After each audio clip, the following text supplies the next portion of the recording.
నేను ఎవరు?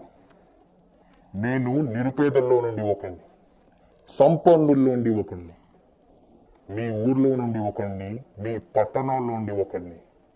నేను యువతలో ఒకడిని, ముసలివారి నుండి ఒకడిని, ఆడవారిలో నుండి ఒకడిని, మగవారి నుండి ఒకడిని, వైజాగ్లో ఉండే ఒకడిని, తిరుపతిలో ఉండే ఒకడిని, నేను విజయవాడలో ఉండే ఒకడిని, రాజమండ్రిలో ఉండే ఒకడిని, నేను ఆంధ్రప్రదేశ్లో ఉండే ఒకడిని, మీలో ఒకడిని.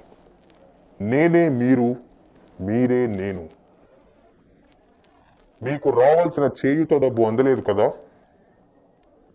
మీకు అందాల్సిన ఆసరా అందలేదు కదా?